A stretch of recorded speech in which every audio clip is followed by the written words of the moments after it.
Ram sir NEET biology classes में फिर से एक बार स्वागत है। आज हम कोरोना वायरस के स्ट्रक्चर, उसके अटैक और लाइफ हिस्ट्री अर्थात कोरोना वायरस की संरचना, संक्रमण और जीवन इतिहास के बारे में आज हम पढ़ेंगे। तो आइए। काफ़ी दिनों से कुछ बच्चों के कमेंट्स आ रहे थे, मैसेज आ रहे थे कि सर एक कोरोना वायरस पर आप वीडियो बना के हम लोगों को भिजवाइए ताकि हमें पूरी जानकारी प्राप्त हो सके। तो गाइस, इसीलिए मैंने आज आप लोगों के कहने पे कोरोना वायरस पर एक वीडियो बना के आपको भेज रहे हैं। जैसा कि हम देखते हैं पूरे भारत देश में आज की स्थिति में 33,53,765 के लगभग मामले सक्रिय हैं, अर्थात कोरोना महामारी से पीड़ित व्यक्ति हैं। वहीं दूसरी ओर भारतवर्ष में लगभग 2,78,719 के करीब लोगों ने अपने प्राण त्याग दिए हैं या महामारी के वो शिकार हो गए हैं।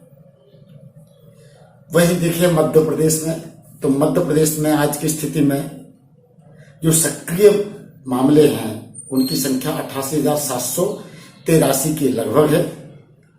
और वहीं मध्य प्रदेश में जो मौतों का आंकड़ा है वो 7,000 के ऊपर पार कर चुका है। तो ये स्थिति रही भारत में और मध्य प्रदेश में कोरोना संक्रमित व्यक्तियों की संख्या और उनकी मौत के आंकड़े।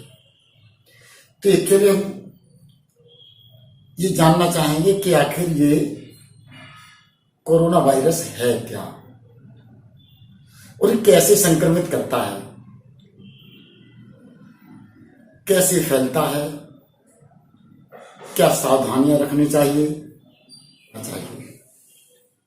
आइए इन सब बातों के जवाब के लिए हम चलते हैं। सबसे पहले कोरोना वायरस कैसा होता है, आइए देखते हैं। तो गाइस,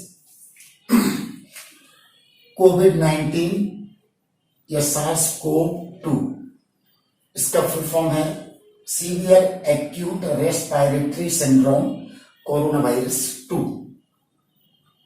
इसका स्ट्रक्चर कुछ इस तरह से होता है। ये स्पाइक प्रोटीन,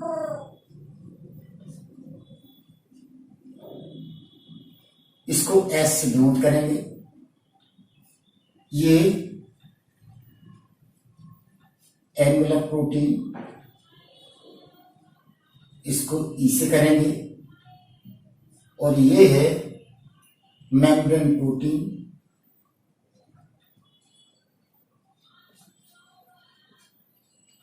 इसको हम एम से डिनोट करेंगे। और ये जो पूरा है ये न्यूक्लियो कैप्सिड है, मीन्स इसका genetic material plus protein, genetic material plus protein. तो बच्चों इस तरह से इसका स्ट्रक्चर होता है। और इसकी जो ये लेयर होती है इसमें पूरे में फॉस्फोलिपिड की वाई लेयर्स होती हैं, 2 लेयर्स होती हैं फॉस्फोलिपिड। तो इस तरह से ये स्ट्रक्चर हुआ। इसके सेंटर में न्यूक्लियोकैप्सिड, मतलब इसका जेनेटिक मटेरियल, इसके जेनेटिक मटेरियल में आरएनए होता है या सिंगल स्ट्रैंडेड आरएनए होता है, एसएस आरएनए, मतलब ये सिंगल स्टैंडर्ड एक लड़ी वाला आरएनए होता है। और चारों तरफ इसकी न्यूक्लियो प्रोटीन होती है जो इसको सुरक्षित करती है। तो ये था कोरोना वायरस का structure. Spike protein, envelope protein, membrane protein, और बाकी जो मेम्ब्रेन प्रोटीन और एनवेलप प्रोटीन के बीच बीच में पूरे में फॉस्फोलिपिड वाई लेयर होती है, लिपिड लेयर जिसे कहते हैं। अब ये वायरस कैसे फैलता है और कैसे संक्रमित करता है, तो सबसे पहले आइए देखते हैं कि ये फैलता कैसे है। जब कोई व्यक्ति संक्रमित व्यक्ति छींकता है या खांसता है, तो छींकने और खांसने में सलाइवा और म्यूकस की ड्रॉपलेट बाहर आती है। तो उस ड्रॉपलेट के माध्यम से कोरोना वायरस बाहर आ जाता है उन ड्रॉपलेट्स में। जब एक बार कोई व्यक्ति छींकता है स्नीजिंग, तो उस समय लगभग 4000 ड्रॉपलेट्स बाहर होती हैं। So there are 4000 droplets come out from nasal opening. तो ये यहाँ पर छींकने पर यहाँ पर ये ड्रॉपलेट्स या खांसने पर ये ड्रॉपलेट्स निकलती हैं। तो स्नीजिंग की स्थिति में लगभग 4000 ड्रॉपलेट्स निकलती हैं, ड्रॉप्स, ठीक है। और खांसने पर लगभग 3000 ड्रॉप्स बाहर आती हैं। इन्हीं ड्रॉप्स में कोरोना वायरस होता है। अब यदि सोशल डिस्टेंसिंग ना हुई जो हम कहते हैं कि 6 फीट की दूरी होना चाहिए, तो यदि ये 6 फुट की दूरी नहीं है, तब ये ड्रॉपलेट सामान्य या नॉर्मल व्यक्ति जब ले लेता है उसके अंदर चली जाती है, तब उसकी लंग्स में चली जाती है ये ड्रॉपलेट्स और वायरस, और फिर उसको संक्रमित कर देता है। तो यही है कि हम ड्रॉपलेट्स को रोकने के लिए किसका उपयोग करते हैं? मास्क का उपयोग करते हैं। क्यों? क्योंकि मास्क में ये उलझ जाती हैं, ड्रॉपलेट जमा हो जाती है, और जमा होने से वो अंदर वायरस नहीं जा पाता है। वही हम दूसरी ओर देखें कि ड्रॉपलेट्स जब ये ड्रॉपलेट्स सूख जाती हैं, अगर हवा में सूख गई या किसी डस्ट पार्टिकल पे डिपॉजिट हुई, देखिए आपने देखा होगा कि एयर में डस्ट पार्टिकल होते हैं, डस्ट होती है, धूल के कण जिसे बोलते हैं। उन धूल के कणों पर ये ड्रॉपलेट डिपॉजिट हो जाती और ड्राई होने पर उस पर ये वायरस चिपक जाता है। अब हम यहां देखें, ये ड्रॉपलेट सूख गई, डस्ट में आ गई, और डस्ट के थ्रू ये एयर में घूमता रहता है वायरस। और जब कोई व्यक्ति इस संक्रमित एयर को, संक्रमित वायु को सांस के द्वारा जब अंदर लेता है, तो ये धूल के कणों के साथ साथ ये वायरस भी चला जाता है। तो इससे इस बीमारी को एयरबोर्न भी माना गया है, मतलब वायु द्वारा संक्रमित भी माना गया है। तो इतना आप समझ गए होंगे कि ड्रॉपलेट निकलती और ये व्यक्ति के शरीर में प्रवेश कर जाती है। ये शरीर में इसके प्रवेश कर जाएगी। कई बार क्या होता है कि जब हम संक्रमित व्यक्तियों के बीच से जब गुजरते हैं, तो संक्रमित व्यक्तियों के बीच से गुजरने पर ये डस्ट पार्टिकल हमारे बालों पर, कपड़ों पर, शरीर के अंगों पर भी चिपक जाते हैं। और जब हम इन संक्रमित भागों से हाथ लगाते हैं, इन पर हाथ लगाते हैं और बालों पर हाथ लगाते हैं और इसको नाक और मुंह में देते हैं, तो उस समय क्या है, ये संक्रमित जो डस्ट है या संक्रमित करने वाले विषाणु हैं, ये उसमें पहुंच जाते हैं। तो ये नाक मुंह में पहुंचने के बाद ये धीरे धीरे संक्रमण प्रारंभ करते हैं।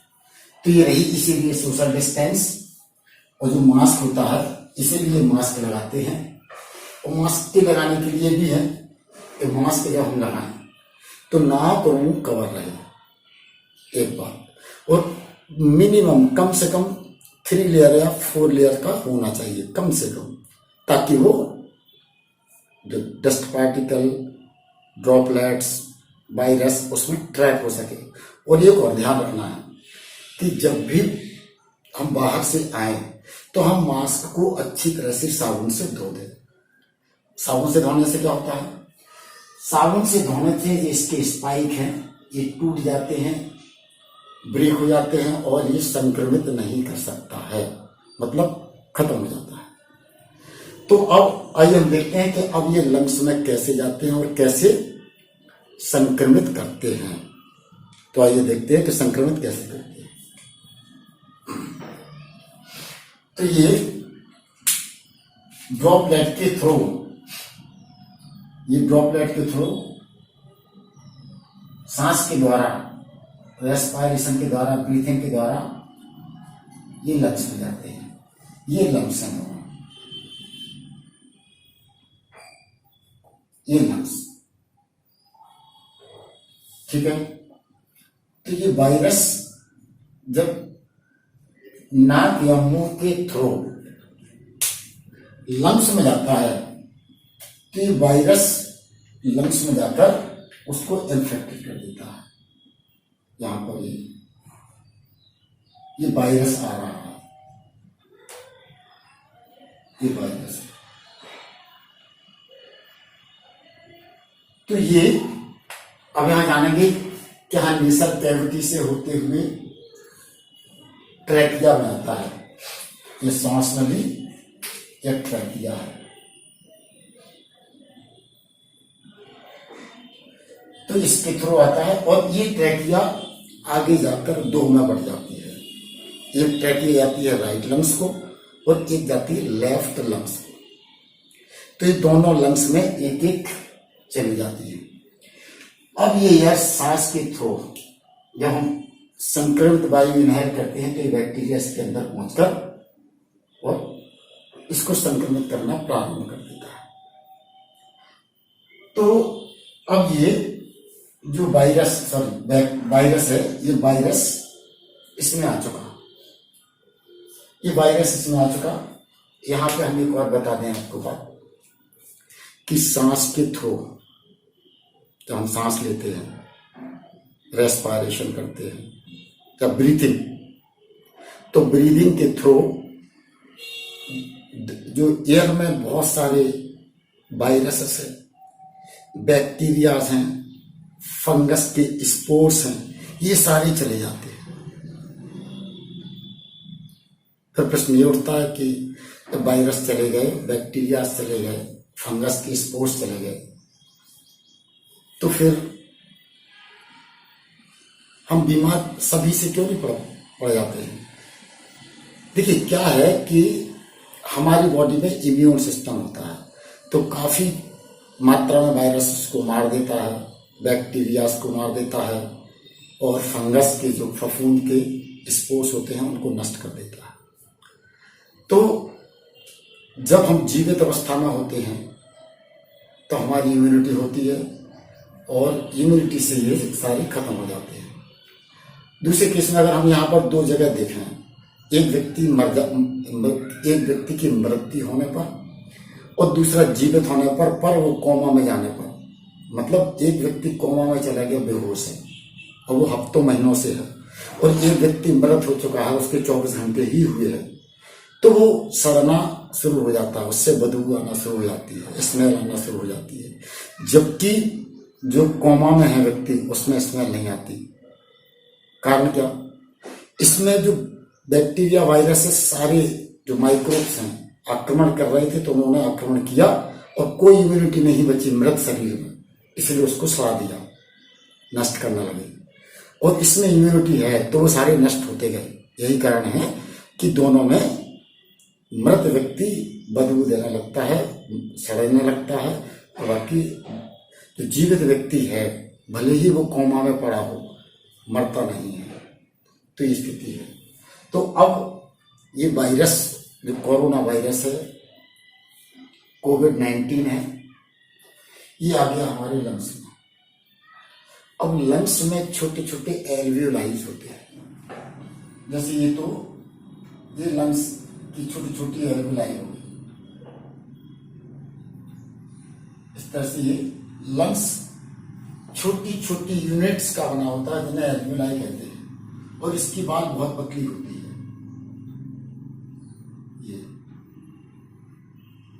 ये छोटी छोटी एल्वियोलाई का ही बना हुआ है, और ये जो इसकी ब्रांचेस हैं, ये ब्रांचेस इस तरह से इसमें गई हुई होती हैं,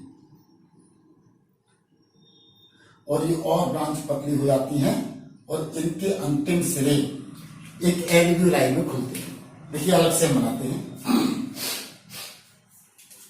हम इतने पार्ट को अलग से अगर हम देखें बड़ा करके और बड़ा करके, तो हम ये देखते हैं कि जो एल्वियोलाई हैं वो इस तरह से होती है।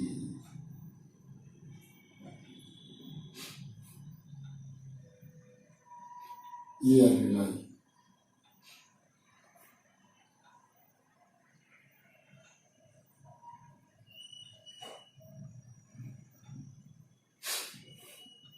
ये छोटी छोटी एल्वियोलाई हैं। अब आप यहां पे देखिए कि इनकी एल्वियोलाई की जो वाल है वो सिंगल लेयर होती है।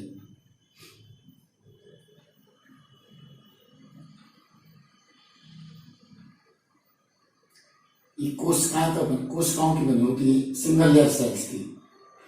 तो ये इस तरह से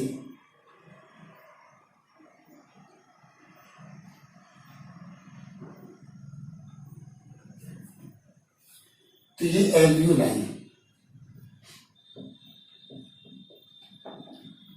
ये लंग्स का एक पार्ट है, इसकी ये छोटी छोटी सेल हैं। अब हम आपको बताएं कि इन एल्वियोलाई की जो वाल होती है, दीवार होती है, वो पतली होती है। तो पतली एक कोशिका की मोटी सिंगल सेल या thick wall of the alveoli. तो ये वायरस जो है, देखिए ये वायरस यहां से गया, देखिए ये गया और इसमें ये फैल जाएगा, सभी जगह एल्वियोलाई में चला जाएगा। इसी तरह दूसरे लंग्स में पूरे में ये फैल जाएगा। अब ये वायरस देखिए ये आ गया है यहाँ पर, ये वायरस ये आ चुका है यहाँ पर, और ये वायरस, ये है वायरस,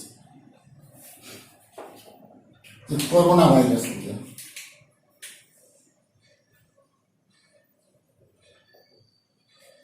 तो कोरोना वायरस लंग्स में जाकर उनकी छोटी छोटी एल्वियोलाई की दीवार में पहुंच जाता है, जो कि सिंगल सेल मोटी बनी होती है। तो देखिए ये पहुंच गया है, ये सिंगल लेयर थिक जो सेल्स हैं, इनकी ये बनी हुई होती है। अच्छा आप बताएं, इस एल्वियोलाई में ही ब्लड पूरा सर्कुलेट होता है। आप लोग विज्ञान के छात्र हो तो जरूर जानोगे कि इसमें जो है ब्लड वेसल्स, ब्लड कैपिलरीज भी होती हैं, जो चारों तरफ इसके नेट बनाती हैं। तो इसमें ये पहुंच गया। अब ये इस पे सेल पे अटैक करता है। तो इस तरह से अब हम ये देखते हैं कि ये वायरस इस पे अटैक करने लगा। ये तो इसको हम बड़ा रूप इसका हम यहां पे देखते हैं।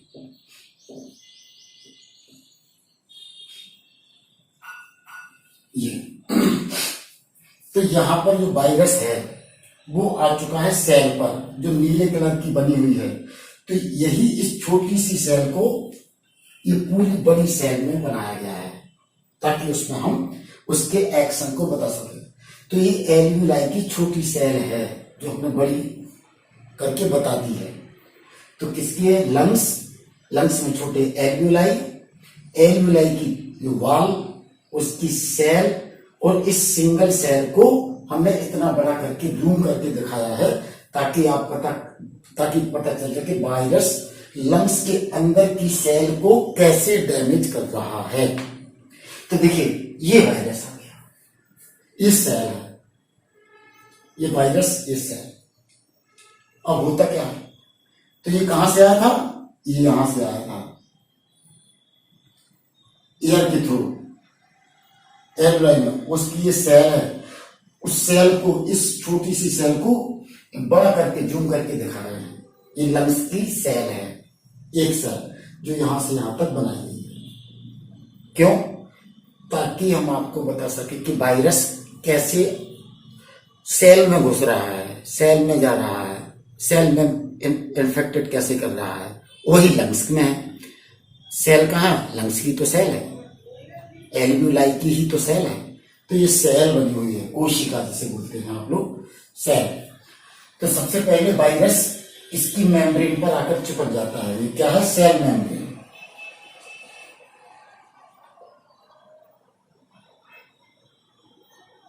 सेल मेम्ब्रेन, सेल मेम्ब्रेन पर ये रिसेप्टर्स होते हैं, वाई शेप्ड रिसेप्टर्स होते हैं।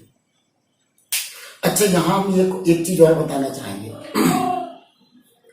वायरस लंग्स को ही क्यों टारगेट करता, फेफड़े की कोशिकाओं को ही क्यों टारगेट करता, उसकी सेल को ही क्यों टारगेट करता, लंग्स को ही इन्फेक्टेड क्यों करता। इसका एक जवाब है, वो हम अभी आपको जवाब भी बताते हैं। ये वायरस लंग्स को ही इन्फेक्टेड करता, बाकी किसी शरीर को नहीं। क्योंकि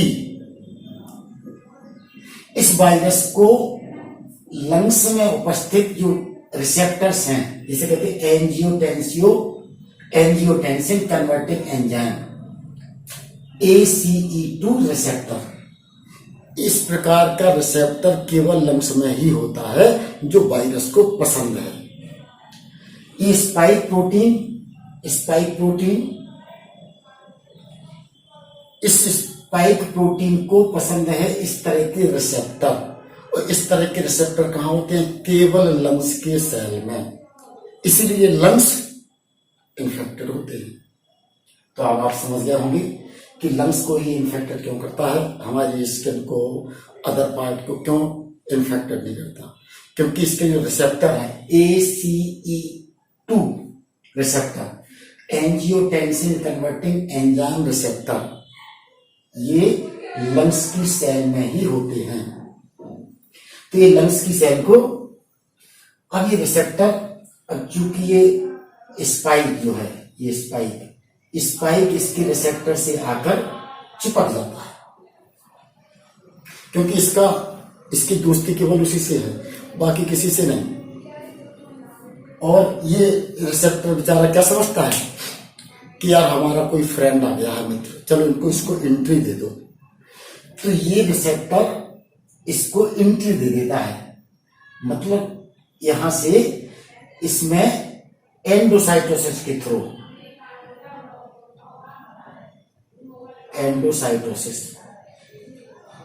एंडोसाइटोसिस मतलब ये मेम्ब्रेन अंदर घुस जाएगी, वायरस अंदर आना शुरू कर देगा। वैसे ये मेम्ब्रेन किसी को अंदर नहीं आना देती, परंतु वायरस ने ऐसा अपना नेचर बनाया कि उसमें स्पाइक डेवलप कर लिए, और वो स्पाइक ऐसे कि जो कि लंग्स की सेल को पसंद है, उसके रिसेप्टर को।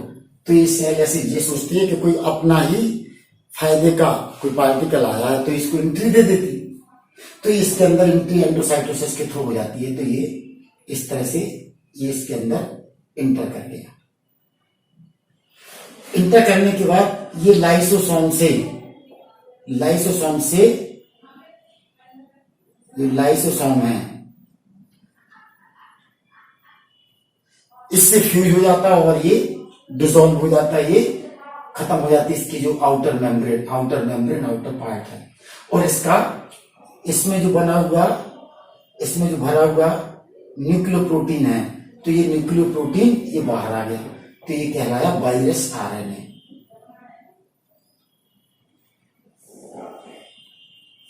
तो ये वायरस आरएनए, समझ गए। और उसके अंदर ये बाहर चिपका हुआ ये प्रोटीन था, तो ये अलग हो गया। तो एक दो तरह से एंट्री होती है वायरस की, या तो इस तरह से आ जाए, अंदर आ जाए,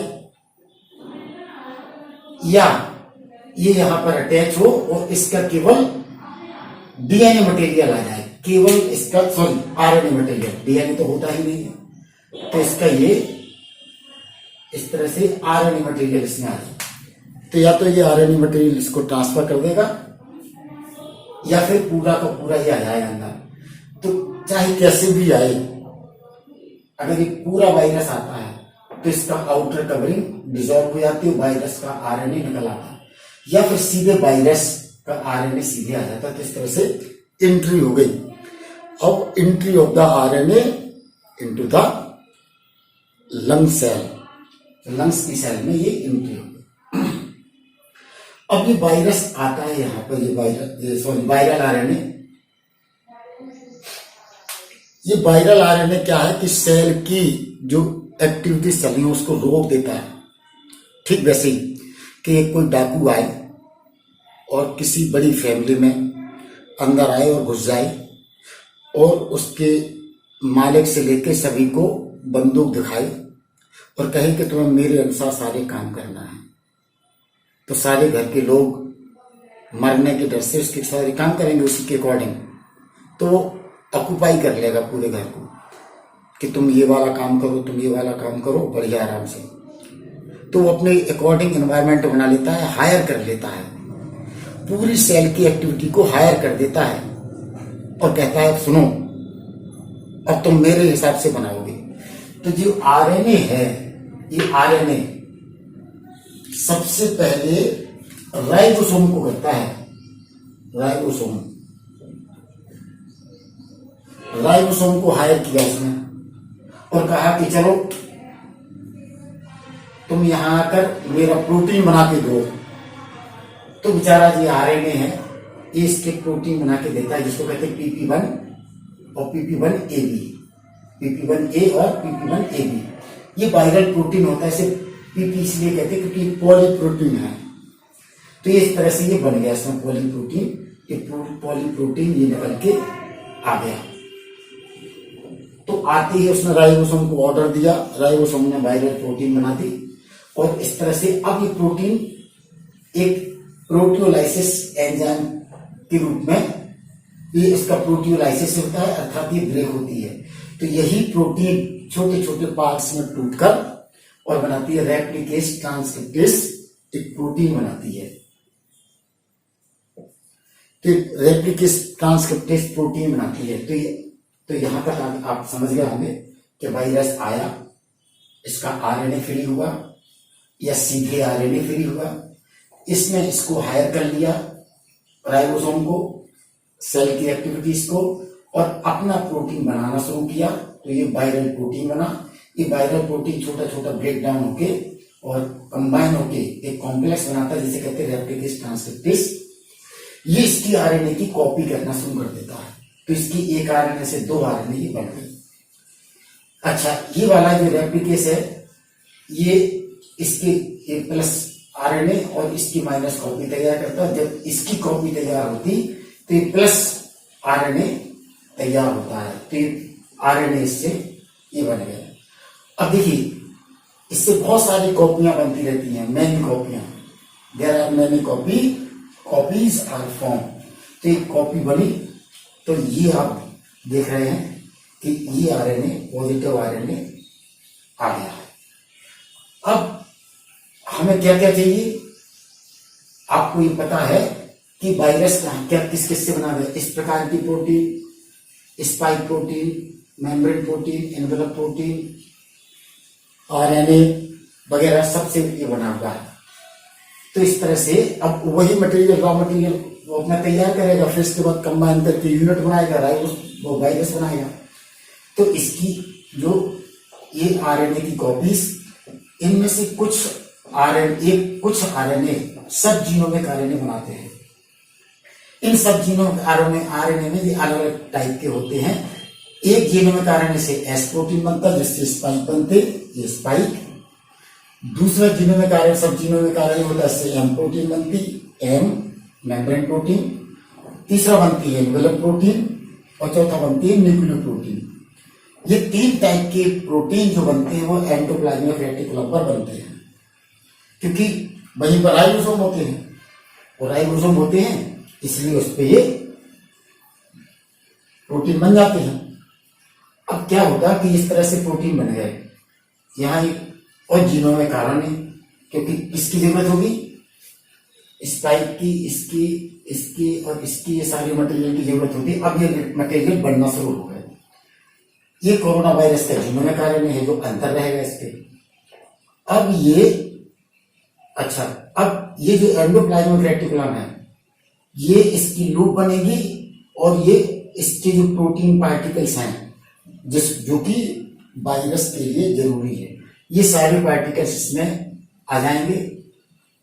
यहां से न्यूक्लियोप्रोटीन पहुंच जाएगा, यहां से आरएनए पहुंच जाएगा, ये न्यूक्लियोकैप्सिड बना लेंगे। इस तरह से ये पूरी यूनिट बन जाएगी, और ये इस यूनिट से ये छोटे छोटे वायरस बनना शुरू हो जाएंगे, और ये वायरस इसकी मेम्ब्रेन में जाकर ये इसमें चिपक जाएंगे, और इससे ये फ्यूज होकर इसको जो एक्सोसाइटोसिस मतलब बाहर निकालने की प्रक्रिया द्वारा सारे ये वायरस बाहर निकाल दिए जाएंगे। तो इस प्रकार से ये वायरस बहुत सारी कॉपीज तैयार हो जाती है लंग्स सेल के अंदर, और ये जो निकले हुए वायरस हैं ये दूसरी हेल्दी सेल को इफेक्टेड करते हैं। अच्छा, अब ये लंग्स की, फेफड़े की जब कोशिका सेल प्रभावित होगी तो क्या होगा, सांस पूरी ऑक्सीजन अंदर नहीं जा पाएगी, क्योंकि ये लंग्स क्या करते हैं, ऑक्सीजन लेने का काम करते हैं। तो ऑक्सीजन कम जाना शुरू हो जाएगी, क्योंकि इसकी सारी गतिविधियां चलने लगी। सेल का अनियमित व्यवहार हो गया, एबनॉर्मल बिहेव हो गया, और इस एबनॉर्मल बिहेव से क्या होगा कि सेल नॉर्मल काम नहीं करेगी, ऑक्सीजन को कैरी नहीं करेगी, एब्जॉर्ब नहीं करेगी। जब एब्जॉर्ब नहीं होगा तो ऑक्सीजन की बॉडी में कमी हो जाएगी, डिफिशियंसी हो जाएगी, और डिफिशियंसी हो जाएगी तो आदमी सांस के द्वारा घुटन होने से वो मरने की स्थिति में आ जाएगा।